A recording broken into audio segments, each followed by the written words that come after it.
Price the Lord, praise the Lord. സ്നേഹമുള്ളവരെയും എല്ലാവർക്കും സ്വാഗതം. ഇന്ന് 2025 സെപ്റ്റംബർ മാസം 26-ാം തീയതിയാണ്. കത്തോലിക്ക സഭയുടെ മതബോധന പഠനക്കളരിയിൽ നമ്മൾ 1057-ാമത്തെ എപ്പിസോഡാണിത്. ഞാൻ കത്തോലിക്ക സഭയിൽ വിശ്വസിക്കുന്നു.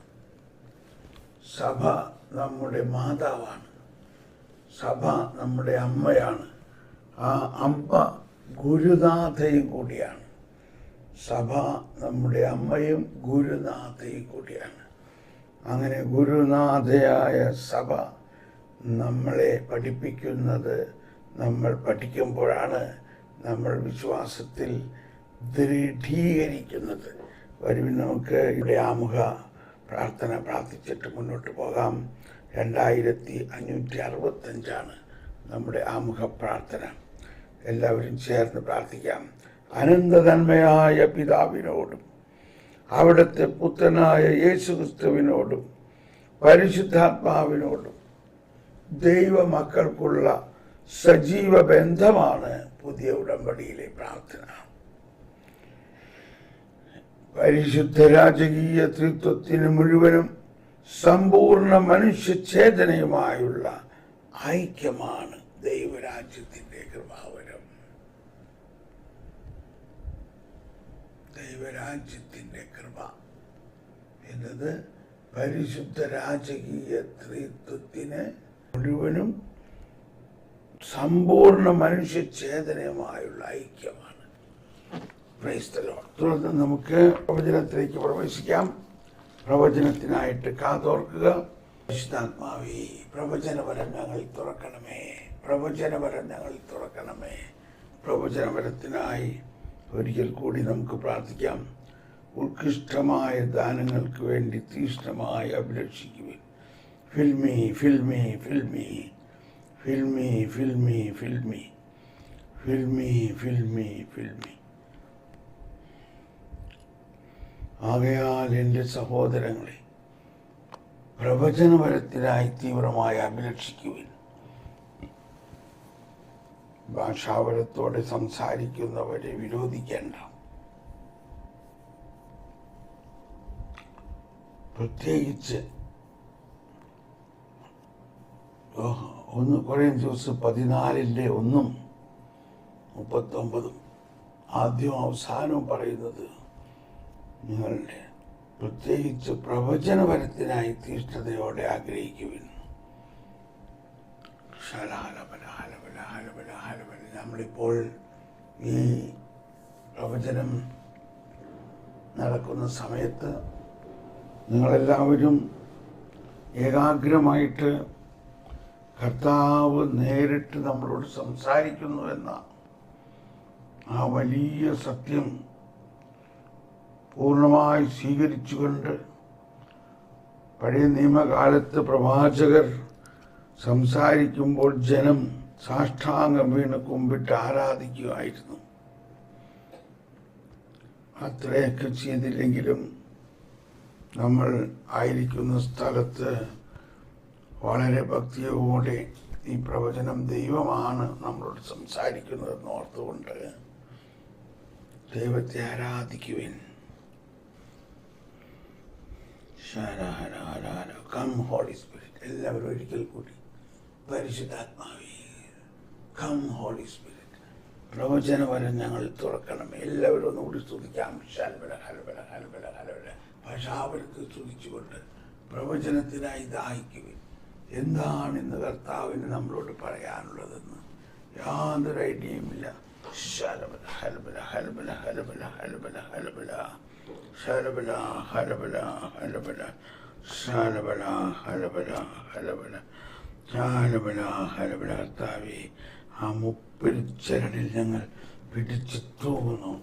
ആ മുപ്പരിച്ചരടിൽ ഞങ്ങൾ തൂങ്ങിക്കിടക്കും. അത് പൊട്ടുകയില്ല, അതൊരിക്കലും പൊട്ടുകയില്ല. ആ ത്രിവിധ അഭിഷേകത്തെ ഞങ്ങൾ മാനിക്കുന്നു.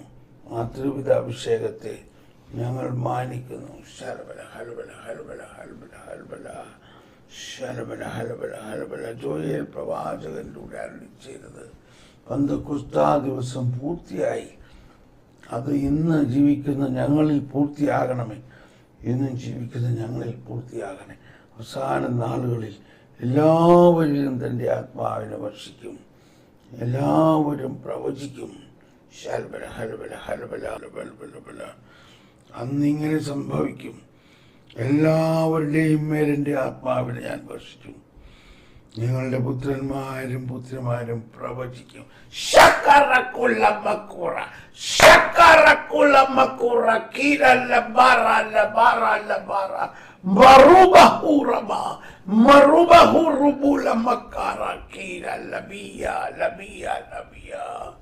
എന്റെ വാത്സല്യവാചനങ്ങളെ, അതേ എന്റെ ആത്മാവിനെ, എന്റെ ആത്മാവ് എല്ലാവരിലും കുടികൊള്ളുന്നു. എന്നിൽ കുടികൊണ്ട പോലെ തന്നെ എന്നിൽ വസിക്കുന്ന ത്രിത്വൈക ദൈവം നിങ്ങളിൽ വസിക്കുന്നു. എന്നിൽ നൽകിയിരിക്കുന്ന ത്രിവിധ അഭിഷേകം, രാജകീയ പൗരോഹിത്യ പ്രവാചക അഭിഷേകം, എന്നോടൊന്നായിരിക്കുന്ന നിങ്ങളെല്ലാവരിലും അത് നൽകപ്പെട്ടിരിക്കുന്നു എന്ന് എല്ലാ ദിവസവും എല്ലാ നിമിഷവും നിങ്ങൾ ഓർക്കുവിൻ. എല്ലാ നിമിഷവും ഓർക്കുവിൻ. അത്രയ്ക്ക് അത്യഗ്രാഹ്യമായ അമൂല്യമായ ഒരു നിധിയാണത്.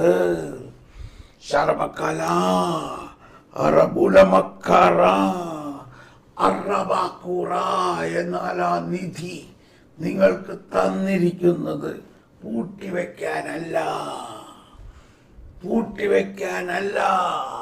അത് നിങ്ങൾ തുറന്നുപയോഗിക്കുവിൻ. നിങ്ങളിൽ പൂട്ടിവെക്കാനല്ല ഈ നിധി തന്നിരിക്കുന്നത്.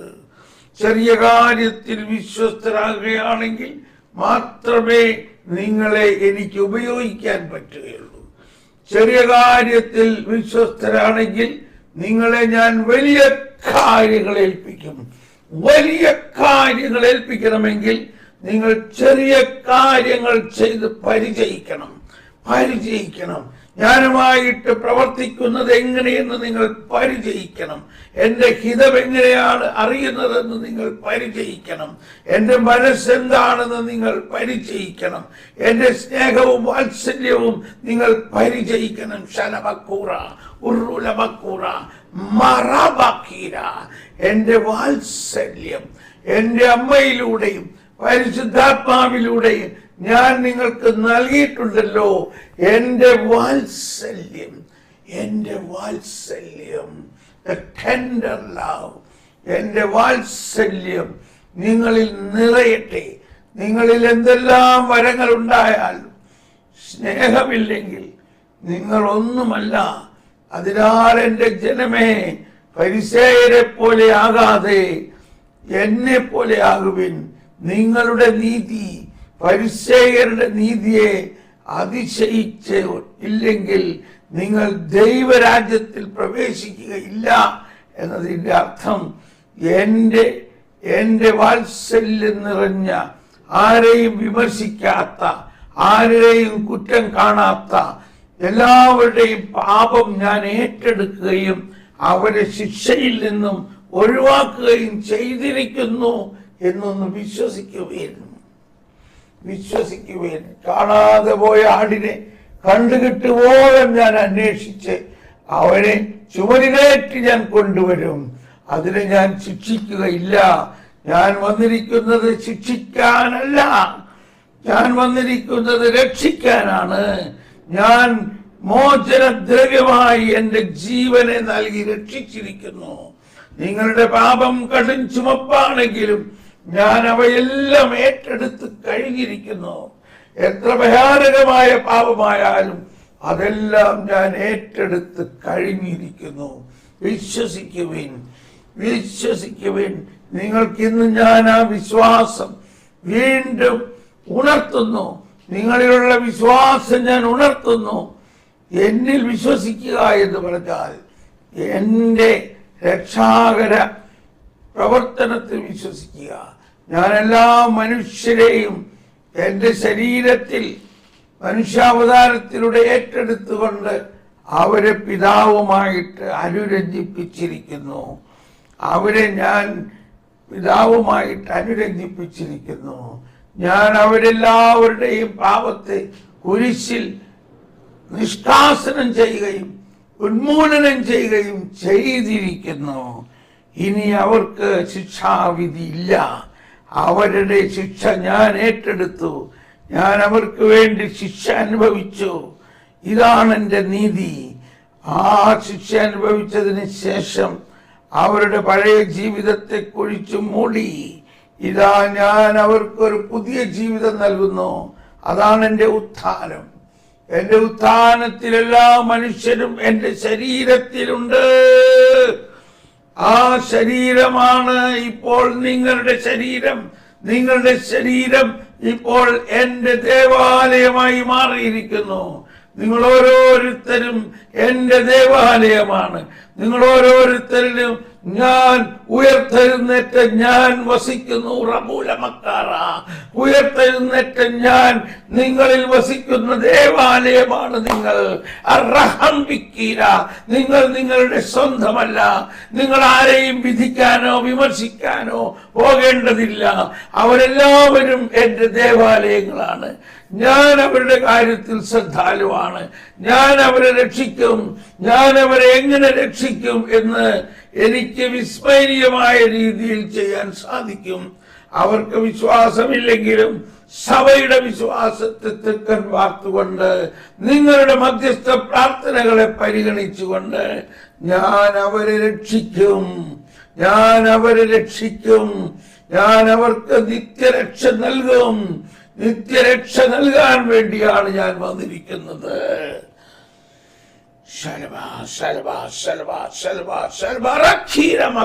ആകാശത്തിന് കീഴിൽ മനുഷ്യന്റെ രക്ഷയ്ക്കായി മറ്റൊരു നാമവും നൽകിയിട്ടില്ല. എന്റെ ജനമേ, വിശ്വസിക്കുവിൻ. ഇനിയും നിങ്ങളുടെ വിശ്വാസം ദൈവനീതിയിൽ ആശ്രയിക്കേണ്ടിയിരിക്കുന്നു. ദൈവനീതി എന്താണെന്ന് നിങ്ങൾ പോയി പഠിക്കുവിൻ. നിങ്ങൾ പഠിക്കുവിൻ. പഠിച്ചാൽ മാത്രം പോരാ, അത് നിങ്ങൾ അനുഭവിക്കുവിൻ. എന്റെ നീതി അനുഭവിക്കുവിൻ. എന്റെ നീതി ദൈവസ്നേഹത്തിന്റെ അത്യുന്നതമായ ആർജവത്വമാണ്. എന്റെ നീതി നിങ്ങൾ അനുഭവിക്കുവിൻ. എന്റെ നീതി നിങ്ങൾ അനുഭവിക്കുവിൻ. എന്റെ നീതി നിങ്ങൾ അനുഭവിക്കുവിൻ. എന്റെ നീതി നിങ്ങൾ അനുഭവിക്കുവിൻ. ഇപ്പോൾ ഞാൻ നിങ്ങൾക്കായി ഒരിക്കൽ കൂടി അത് തുറക്കുന്നു. എന്റെ നീതിയെ കുറിച്ചുള്ള ജ്ഞാനം ഞാൻ തുറക്കുന്നു. എന്റെ നീതിയെ കുറിച്ചുള്ള ജ്ഞാനം ഞാൻ നിങ്ങൾക്കായി തുറക്കുന്നു. അന്വേഷിക്കുവിൻ, നിങ്ങൾ കണ്ടെത്തും. അന്വേഷിക്കുവിൻ, നിങ്ങൾക്കായി തുറന്നു കിട്ടും. അന്വേഷിക്കുവിൻ, നിങ്ങൾക്ക് തുറന്നു കിട്ടും. മുട്ടുവിൻ, എന്റെ നീതി നിങ്ങൾക്ക് തുറന്നു കിട്ടും. ആമേൻ, ആമേൻ, ആമേൻ.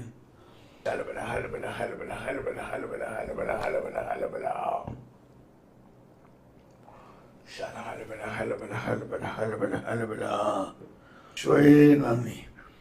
എല്ലാവരും ഈ വാത്സല്യത്തെ ഉൾക്കൊണ്ടുകൊണ്ട് ആമേൻ പറഞ്ഞ് സ്വീകരിക്കുകയും ദൈവനീതിയെക്കുറിച്ച് കൂടുതൽ അറിയാൻ പരിശ്രമിക്കുവിൻ.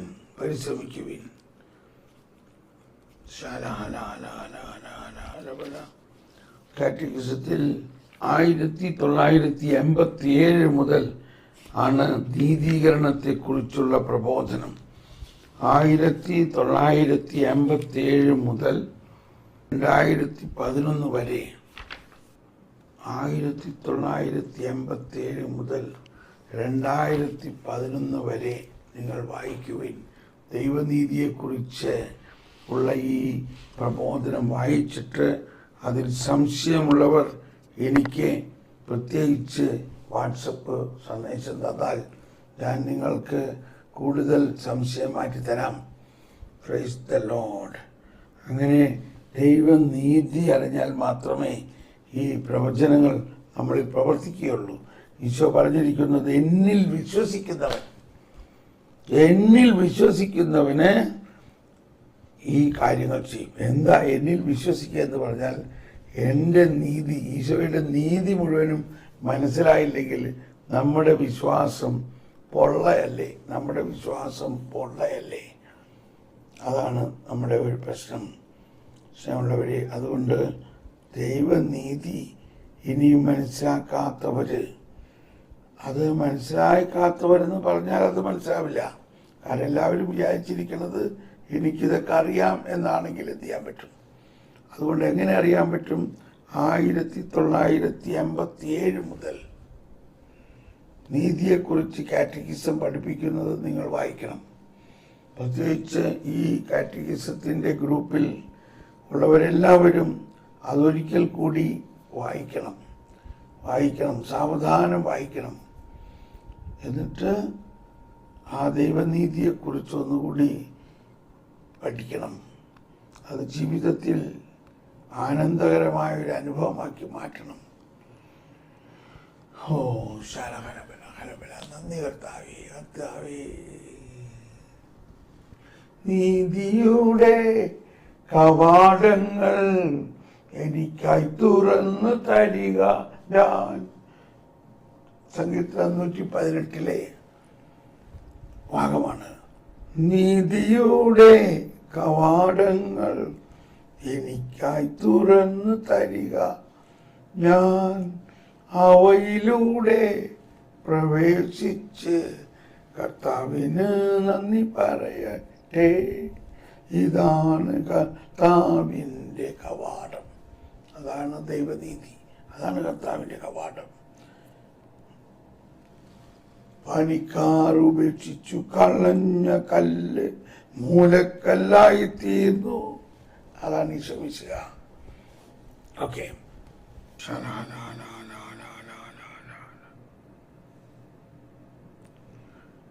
പ്രവചനത്തിൻ്റെ സ്ഥിരീകരണത്തിനായിട്ടുള്ള സൗഖ്യം. എല്ലിൻ്റെ ഉള്ളിൽ വേദന കർത്താവ് ചെയ്യുന്നു. എല്ലിൻ്റെ ഉള്ളിൽ വേദനയുള്ള ഒരാളെ ഇപ്പോൾ സൗഖ്യപ്പെടുത്തുന്നു. എല്ലിൻ്റെ ഉള്ളിൽ വേദന, അത് എവിടെയാണെന്ന്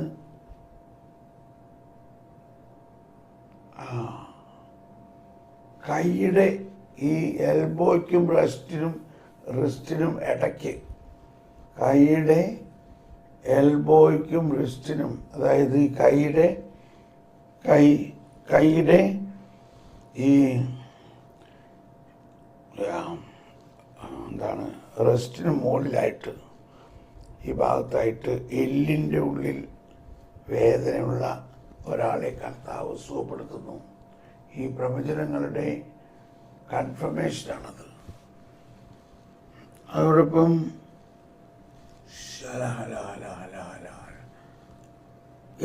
എലിക്ക് വേദനയുള്ള ഒരാളെ സുഖപ്പെടുത്തുന്നു. എലിക്ക് വേദന. മൂന്നാമതായി നാവിൻ്റെ കെട്ടഴിക്കുന്നു. നാവിൻ്റെ കെട്ടഴിക്കുന്നു എന്ന് പറഞ്ഞാൽ സംസാരിക്കാൻ ബുദ്ധിമുട്ടുള്ള ഒരാൾക്ക്, അല്ലെങ്കിൽ വിക്കി സംസാരിക്കുന്ന ഒരാളുടെ ആ വിക്കൽ മാറുന്നു. Price the Lord. വിക്കി സംസാരിക്കുന്ന ഒരാളുടെ വിക്കൽ മാറുന്നു. സ്നേഹമുള്ളവരെ, ഇത് തന്നെ എനിക്ക് കൺഫർമേഷൻ പ്രത്യേകമായിട്ട് കിട്ടണം. വിക്കൽ മാറുന്നു, നാവിൻ്റെ കെട്ടഴിയുന്നു, വിക്കൽ മാറുന്നു. ഇതാർക്കാണോ കിട്ടുന്നത് ആ വ്യക്തി മകനെ, നിന്നെ ഞാൻ അനുഗ്രഹിക്കുന്നു, നിന്റെ സംസാരത്തെ ഞാൻ അഭിഷേകമാക്കുന്നു, നിന്റെ നാവിൻ്റെ കെട്ടഴിക്കുന്നു.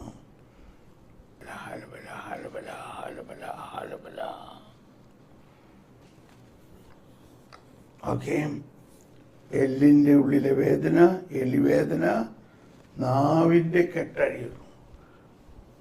കഴിഞ്ഞ ദിവസങ്ങളിൽ രാത്രി ഉറക്കം കിട്ടാത്ത ആൾക്ക് ഉറക്കം കിട്ടുന്നു എന്നതിന് ഇപ്പോൾ വളരെയധികം പേര് ടെസ്റ്റ് മണി ചെയ്തിട്ടുണ്ട്. പലരും അതേ അനുഭവം കിട്ടിയിരിക്കുന്നു. അപ്പോൾ നമുക്ക് ഒരു നിമിഷം പൊതുവായിട്ട് രോഗശാന്തിക്ക് വേണ്ടി ഒന്ന് പ്രാർത്ഥിക്കാം. നമ്മുടെ സമൂഹത്തിലും ഭവനത്തിലും ഉള്ള എല്ലാ രോഗികളെയും നമുക്ക് സമർപ്പിച്ചൊന്ന് പ്രാർത്ഥിക്കാം. കർത്താവേ,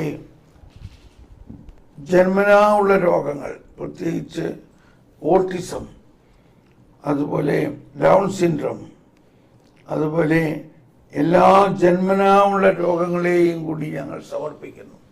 ദൈവത്തിനൊന്നും അസാധ്യമല്ല. പടിപടിയായിട്ട് അങ്ങെല്ലാം സൗഖ്യപ്പെടുത്തും. അവൻ ഗലീലി മുഴുവൻ ചുറ്റി സഞ്ചരിച്ച് സകല രോഗികളെയും, സകല രോഗങ്ങളും വ്യാധികളും അവൻ സുഖപ്പെടുത്തി. കർത്താവേ, ആ കർത്താവാണ് ഞങ്ങളിൽ വസിക്കുന്നത്. വരും, നമുക്ക് എല്ലാവർക്കും ചേർന്ന് പ്രാർത്ഥിക്കാം. പ്രത്യേകിച്ച് എല്ലാ രോഗികളെയും, ഡൗൺ സിൻഡ്രോം, ഓട്ടിസം, ഓട്ടിസ്റ്റിക് ആയിട്ടുള്ള മക്കളെ സൗഖ്യപ്പെടുത്തണമേ. ശാലബല ഹലബല ഹലബല ഹലബല ഹലബല ഹലബല ശാലബല ഹലബല ഹലബല ഹലബല ശന്ദാല മാറാക്കീര ലബാറ മാറാക്കീര ശന്ദാല മാറാക്കീര ലബാറ മാറാക്കീര ശാലബല ഹലബല ശാലബല ഹലബല ശരമക്കാര. In the name of Jesus, be healed. മാറാ രോഗങ്ങൾ മാറട്ടെ. കാതിന്റെ അസുഖം മാറട്ടെ, കണ്ണിന്റെ അസുഖം മാറട്ടെ, തലയുടെ അസുഖം മാറട്ടെ, കഴുത്തിലുള്ള അസുഖം മാറട്ടെ, തൊണ്ടയുടെ അസുഖം മാറട്ടെ, ഹൃദയരോഗങ്ങൾ മാറട്ടെ, ലങ്സിന്റെ അസുഖം മാറട്ടെ, കിഡ്നി രോഗങ്ങൾ മാറട്ടെ, ഗർഭപാത്ര സംബന്ധമായ രോഗങ്ങൾ മാറട്ടെ, രക്തസംബന്ധമായ രോഗങ്ങൾ മാറട്ടെ, ക്യാൻസർ രോഗങ്ങൾ മാറട്ടെ. ഹൽബല ഹൽബല ഹൽബല ഹൽബല ഹൽബല ഹൽബല ഹൽബല ഹൽബല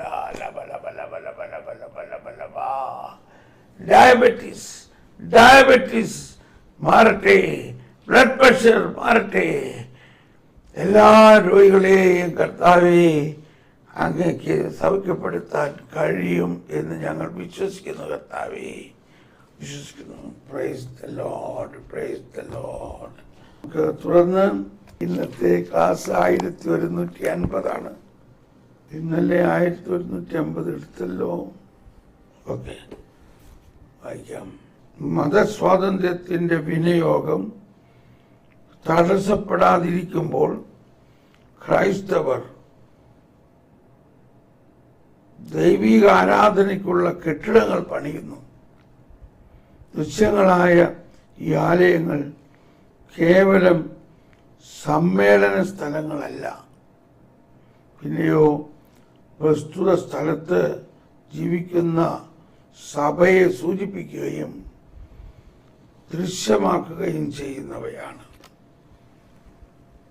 പ്രസ്തുത സ്ഥലത്ത് ജീവിക്കുന്ന സഭയെ സൂചിപ്പിക്കുകയും ദൃശ്യമാക്കുകയും ചെയ്യുന്നവയാണ്. ക്രിസ്തുവിൽ അനുരഞ്ജനപ്പെടുകയും ഐക്യപ്പെടുകയും ചെയ്ത മനുഷ്യരോടൊപ്പമുള്ള ദൈവത്തിൻ്റെ വാസസ്ഥാനമാണത്. സഹോദരരേക മനസ്സായി ഒന്നിച്ച് കൂടുന്നത് എത്ര സുന്ദരം! അതാണ് സഭ. അഹറോന്റെ തലയിൽ നിന്നും താടിയിലേക്ക് ഇറങ്ങി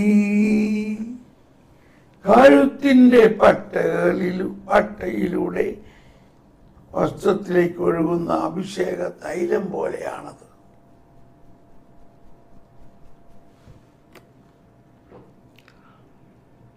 മതസ്വാതന്ത്ര്യത്തിന്റെ വിനിയോഗം തടസ്സപ്പെടാതിരിക്കുമ്പോൾ ക്രൈസ്തവർ ദൈവികാരാധനയ്ക്കുള്ള കെട്ടിടങ്ങൾ പണിയുന്നു. ദൃശ്യങ്ങളായ ഈ ആലയങ്ങൾ കേവലം സമ്മേളന സ്ഥലങ്ങളല്ല. അതാണ് നമ്മൾ ദേവാലയത്തെക്കുറിച്ച് മനസ്സിലാക്കേണ്ടത്. അത് വെറും ഒരു ബിൽഡിംഗ് അല്ല. ഇനിയും പ്രസ്തുത സ്ഥലത്ത് ജീവിക്കുന്ന സഭയെ സൂചിപ്പിക്കുകയും, കണ്ടോ എന്താ ചെയ്തേക്കണേ? ജീവിക്കുന്ന സഭയെ. സൂചിപ്പിക്കുകയും ദൃശ്യമാക്കുകയും ചെയ്യുന്നതാണ്. ജീവിക്കുന്ന സഭ, ജീവിക്കുന്ന സഭയെ സൂചിപ്പിക്കുകയും ദൃശ്യമാക്കുകയും ചെയ്യുന്നവയാണ്.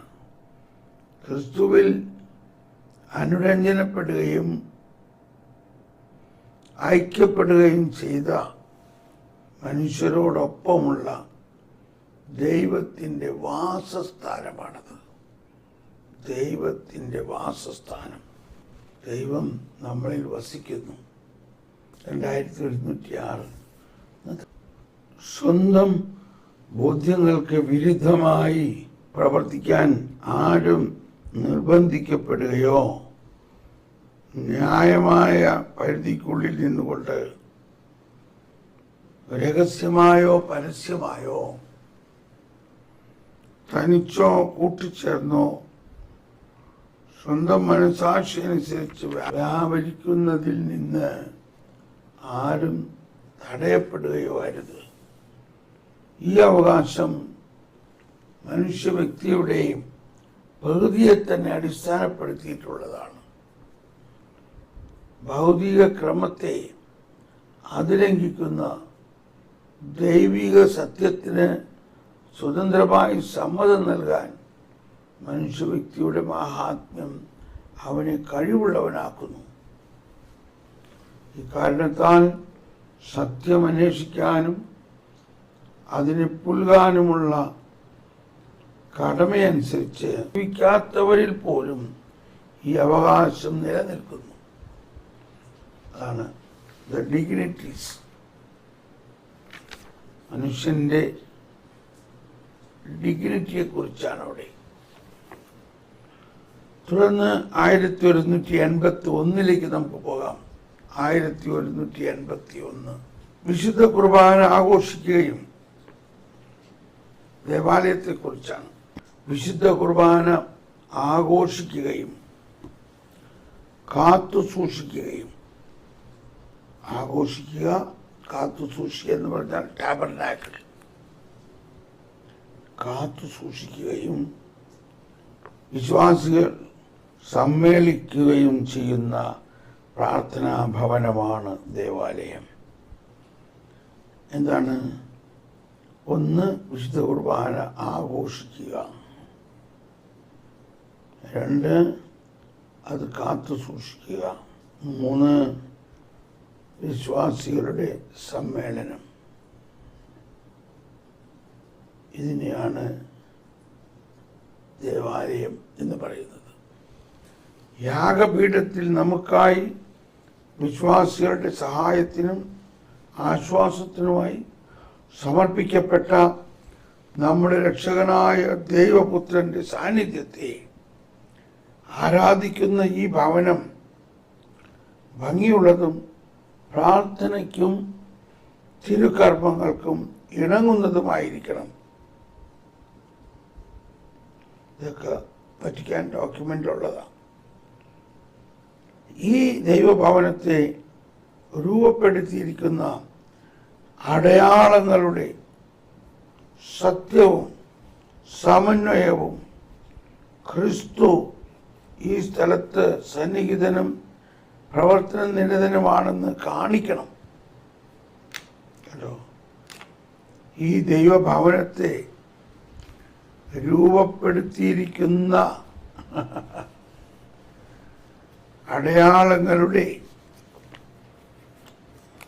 സത്യവും സമന്വയവും. അപ്പോൾ ദേവാലയത്തിലുള്ള ആ അടയാളങ്ങൾ, അതിൽ കാണിച്ചിരിക്കുന്ന ചിത്രങ്ങളും കൊത്തുപണികളും രൂപങ്ങളും, അതിനെല്ലാം സഭ പ്രത്യേക നിർദ്ദേശങ്ങൾ നൽകിയിട്ടുണ്ട്. അതെങ്ങനെ ആയിരിക്കണം. എനിവേ, ഇതെല്ലാം നമ്മൾ പരിപാലിക്കുന്നുണ്ട്. എന്നാൽ പല സ്ഥലത്തും അതിനെ ചൊല്ലി തർക്കങ്ങളുണ്ട്. ഓരോ റീത്തിലും വ്യത്യസ്തമായ നിയമങ്ങളുണ്ട്. ദേവാലയത്തിൻ്റെ പ്രത്യേകിച്ച് മദ്ബഹ എങ്ങനെ ആയിരിക്കണമെന്ന് ഓരോ റീത്തിലും പ്രത്യേകമായ നിബന്ധനകളുണ്ട്. അതൊന്നും പാലിക്കാതെ നമ്മുടെ സൗകര്യപ്രകാരവും നമ്മുടെ ഇഷ്ടപ്രകാരവും ദേവാലയം പണിയരുത്. ഇപ്പോ സഹോദരർ ഏകമനസ്സായി, സഹോദരർ ഏകമനസ്സായി ഒന്നിക്കുന്ന സ്ഥലമാണ് ദേവാലയം. അപ്പൊ ദേവാലയം പണിയുമ്പോൾ ഉണ്ടായിരിക്കേണ്ട ഏറ്റവും പ്രധാനപ്പെട്ട ഒന്ന് ഏകമനസ്സായി. 133 സങ്കീർത്തനം. സഹോദരർ ഏകമനസ്സായി ഒരുമിച്ച് വസിക്കുന്നത് എത്ര വിശിഷ്ടവും സന്തോഷപ്രദവുമാണ്. അങ്ങനെ ചെയ്യുകയാണെങ്കിൽ ഫറോന്റെ തലയിൽ നിന്ന് താടിയിലേക്ക് ഇറങ്ങി അങ്കിയുടെ കഴുത്ത് പട്ടയിലൂടെ ഒഴുകുന്ന അമൂല്യമായ അഭിഷേക തൈലം പോലെയാണത്. ത്രിവിധ അഭിഷേകം നമ്മളിൽ ഒഴുകുന്ന മറ്റൊരു വഴിയാണ് ദേവാലയങ്ങൾ. പരിശുദ്ധ കുർബാന ആഘോഷിക്കുകയും കാത്തു സൂക്ഷിക്കുകയും വിശ്വാസികൾ സമ്മേളിക്കുകയും ചെയ്യുന്ന പ്രാർത്ഥനാ ഭവനമാണ് ദേവാലയം. യാഗപീഠത്തിൽ നമുക്കായി വിശ്വാസികളുടെ സഹായത്തിനും ആശ്വാസത്തിനുമായി സമർപ്പിക്കപ്പെട്ട നമ്മുടെ രക്ഷകനായ ദൈവപുത്രന്റെ സാന്നിധ്യത്തെ ആരാധിക്കുന്ന ഈ ഭവനം നമ്മുടെ രക്ഷകനായ ദൈവപുത്രന്റെ സാന്നിധ്യം ദൈവത്തിന്റെ സാന്നിധ്യം ആരാധിക്കുന്ന ഈ ഭവനം ഭംഗിയുള്ളതും പ്രാർത്ഥനയ്ക്കും തിരുക്കർമ്മങ്ങൾക്കും ഇണങ്ങുന്നതുമായിരിക്കണം. ഈ ദൈവഭവനത്തെ രൂപപ്പെടുത്തിയിരിക്കുന്ന അടയാളങ്ങളുടെ സത്യവും സമന്വയവും ക്രിസ്തു ഈ സ്ഥലത്ത് സന്നിഹിതനും പ്രവർത്തന നിരതനുമാണെന്ന് കാണിക്കണം. തുടർന്ന് 2691 പോകാം. 2691 പ്രാർത്ഥനയുടെ രഹസ്യങ്ങളാണത്. 2691 ഇടവക സമൂഹത്തിന് ആരാധനക്രമ പ്രാർത്ഥനയ്ക്ക് യോജിച്ച സ്ഥലം ദൈവഭവനമായ പള്ളിയാണ്. പരിശുദ്ധ കുർബാനയിൽ ക്രിസ്തുവിൻ്റെ യഥാർത്ഥ സാന്നിധ്യത്തെ ആരാധിക്കാൻ ഏറ്റവും വിശിഷ്ടമായ സ്ഥലവും പള്ളി തന്നെ. യോജിച്ച സ്ഥലത്ത് തിരഞ്ഞെടുക്കുക എന്നത് പ്രാർത്ഥനയുടെ യാഥാർത്ഥ്യത്തിന് നിരക്കാത്തതല്ല.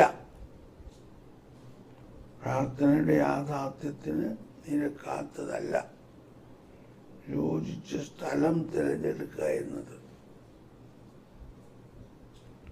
വ്യക്തിഗതമായി പ്രാർത്ഥനയ്ക്ക് നമ്മുടെ പിതാവിൻ്റെ മുൻപിൽ രഹസ്യത്തിൽ കൊള്ളാവുന്നതും വിശുദ്ധ ലിഖിതങ്ങളും തിരുസ്വരൂപങ്ങളും വച്ചതുമായ ഒരു പ്രാർത്ഥനാവേദി ആയിരിക്കും നല്ലത്. ക്രൈസ്തവ കുടുംബങ്ങളിൽ ഇത്തരം പ്രാർത്ഥനാവേദി പൊതുവായ പ്രാർത്ഥനയെ പരിപോഷിപ്പിക്കുന്നു. സന്യാസ സമൂഹങ്ങളുള്ള പ്രദേശങ്ങളിൽ ആ സമൂഹങ്ങളുടെ ദൗത്യം യാമപ്രാർത്ഥനകളുടെ ആരാധനാക്രമത്തിൽ വിശ്വാസികളുടെ പങ്കാളിത്തം പ്രോത്സാഹിപ്പിക്കുകയും ഇഷ്ടതരമായ വ്യക്തിഗത പ്രാർത്ഥനയ്ക്ക് വേണ്ട ഏകാന്തത ഉറപ്പിക്കുകയും ചെയ്യുന്നതാണ്. സ്വർഗോന്മുഖമായ നമ്മുടെ ഭൗമിക യാത്രയെ പറ്റിയുള്ള ചിന്ത ഉണർത്തുന്നവയാണ് തീർത്ഥാടനങ്ങൾ. പ്രാർത്ഥനയുടെ നവീകരണത്തിനുള്ള സവിശേഷ സന്ദർഭങ്ങളാണവ. ജീവന്റെ ജലം തേടുന്ന തീർത്ഥാടകർക്ക് തീർത്ഥാടന കേന്ദ്രങ്ങൾ സഭയെപ്പോലെ ക്രൈസ്തവ പ്രാർത്ഥനയുടെ വിവിധ രൂപങ്ങൾ ജീവിതത്തിൽ പകർത്താനുള്ള സവിശേഷ സ്ഥലങ്ങളത്രേ. Price the Lord. ഇപ്പം നമ്മൾ ഈ കേട്ടത് ഇതിൽ പ്രാർത്ഥനാ ആലയങ്ങളെക്കുറിച്ചുള്ള പ്രബോധനമാണ്. നമുക്കെല്ലാവർക്കും അറിയാവുന്നതാണ്. പ്രത്യേകിച്ച് അതിൽ ഒന്നും പറയാനില്ല. കർത്താവേ നന്ദി, ദൈവത്തിന് നന്ദി പറയാം. ഞാനിപ്പോൾ ഓർക്കുന്നത് കുഞ്ഞുനാൾ മുതൽ ദേവാലയത്തിൻ്റെ മുൻപിൽ ജനിച്ചു വളർന്ന ഒരാളാണ് ഞാൻ. അപ്പോൾ എന്ന പോലെ നമ്മൾ ഓരോരുത്തരുടെയും ജീവിതം നമ്മളുടെ പ്രാർത്ഥനാലയത്തിലാണ് ആരംഭിക്കുന്നത്, അവിടെയാണ് അവസാനിക്കുന്നത്. നമ്മൾ അമ്മയുടെ ഗർഭത്തിൽ നിന്ന് ജനിച്ചു വീണുവെങ്കിലും വാസ്തവത്തിൽ നമ്മൾ ദൈവത്തിൽ ജനിക്കുന്നത് ദേവാലയത്തിലെ മാമോദീസ തൊട്ടിയിലാണ്. അവസാനം നമ്മൾ പോകുമ്പോൾ ആ ദേവാലയത്തിൽ നമ്മുടെ ശരീരത്തെ കൊണ്ടുചെന്ന് ജനിപ്പിച്ചപ്പോൾ ഉടുപ്പിച്ച വെള്ളത്തുണി പോലെ തന്നെ നമ്മളെ വെള്ളവസ്ത്രം ധരിപ്പിച്ച് നമ്മളെ ദേവാലയത്തിനോട് വിട പറയിപ്പിക്കുന്നു. അങ്ങനെ ദേവാലയം നമ്മൾ ഈ പ്രവാസ ജീവിതത്തിലേക്ക് ജനിക്കുന്നതും വിശ്വാസ ജീവിതത്തിൻ്റെ തീർത്ഥാടനവും വിശ്വാസ ജീവിതത്തിലെ വളർച്ചയും വിശ്വാസ ജീവിതത്തിൽ അവസാനിച്ച് സ്വർഗത്തിലേക്ക് നമ്മളെ യാത്രയാക്കുന്നതും എല്ലാം ഈ ദേവാലയമാണ്. വളരെ വികാരനിർഭരമായിട്ടാണ് നമ്മൾ ജനിച്ച നാട്ടിൽ പോകുമ്പോൾ നമ്മുടെ ആ സ്വന്തം പള്ളിയിൽ ചെല്ലുമ്പോൾ വികാരനിർഭരമായിട്ടാണ് അതിൽ പ്രവേശിക്കുന്നതും പ്രാർത്ഥിക്കുന്നതും. ആ ബാല്യകാല ജീവിതവും നമ്മുടെ ബാല്യകാല ജീവിതത്തിൽ ദൈവം തന്ന അനേകം അനുഗ്രഹങ്ങൾ, നമ്മുടെ മാമോദീസ സ്ഥൈര്യലേപനം, ആദ്യ കുർബാന, വിവാഹമെന്ന കൂദാശ, ഇതെല്ലാം നടന്ന ആ ദേവാലയത്തിൽ നമ്മൾ വീണ്ടും ചെല്ലുമ്പോൾ ഇതെല്ലാം ഓർക്കുകയും ദൈവത്തിൻ്റെ സാന്നിധ്യത്തോടൊപ്പം ആ ദൈവം നമ്മുടെ ജീവിതത്തിൽ നൽകിയ അനുഗ്രഹങ്ങൾ, കുമ്പസാരം, കുമ്പസാരക്കൂട്, ഓ എന്തോ ഒരു മനോഹരം. ഞാൻ, എൻ്റെ അപ്പനും ഞങ്ങൾ 8 മക്കളും ദേവാലയത്തിൽ മുൻനിരയിലിരുന്ന് കുർബാന കൂടിയിരുന്നതും ഇന്നും ദേവാലയത്തിൽ ചെല്ലുമ്പോൾ ആ സ്ഥലത്തെ എനിക്ക് ഇരിക്കാൻ പറ്റുന്നുള്ളൂ. വേറൊരു സ്ഥലം എനിക്കില്ല, വേറൊരു സ്ഥലത്ത് എനിക്ക് ഇരിക്കാൻ പറ്റില്ല. ആ സ്ഥലത്ത് തന്നെയാണ്. അന്നും കുർബാന പുസ്തകം നോക്കി കുർബാന കൂടുമായിരുന്നു. ഇന്നും അങ്ങനെ തന്നെ.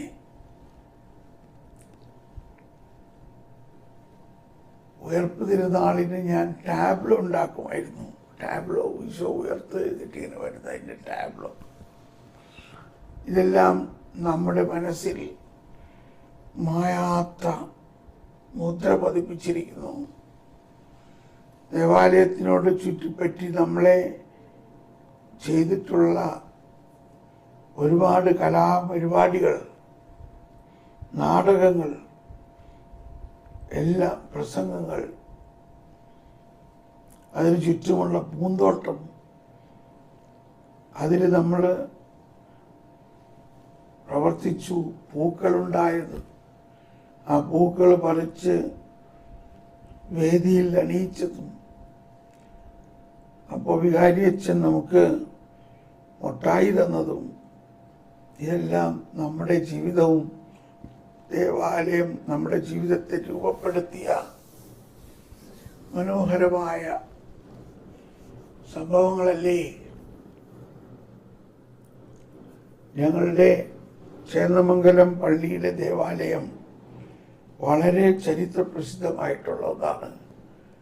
വല്ലാർപട്ടം രാജകുടുംബം ഇന്ത്യയിലെ ഏക ക്രൈസ്തവ രാജകുടുംബമായിരുന്നു. പോർച്ചുഗീസുകാർ വന്നപ്പോൾ ആദ്യം അവിടേക്കാണ് വന്നത്. അങ്ങനെ 1542 ഈശോ സഭ സ്ഥാപിച്ചത് 1540 ഇഗ്നേഷ്യസ് ലയോളയും ഫ്രാൻസിസ് സേവിയറും എല്ലാം ചേർന്ന് ഈശോ സഭ സ്ഥാപിച്ചു. അതിൻ്റെ 2ാം വർഷം ഈശോ സഭക്കാര് കേരളത്തിൽ വന്നു. ഈ ചേന്നമംഗലത്ത് രാജകുടുംബത്തിൽ വന്നു. അവിടെയാണ് ഭാരതത്തിലെ ആദ്യത്തെ സെമിനാരി പണിതുയർത്തിയത്. ടിപ്പു സുൽത്താന്റെ കാലത്ത് അത് നശിപ്പിക്കപ്പെട്ടു. എന്നാൽ അതിൽ നശിക്കാതെ ഇരുന്നത് അതിൻ്റെ ദേവാലയമാണ്. ആ ദേവാലയമാണ് ചേന്നമംഗലം പള്ളി.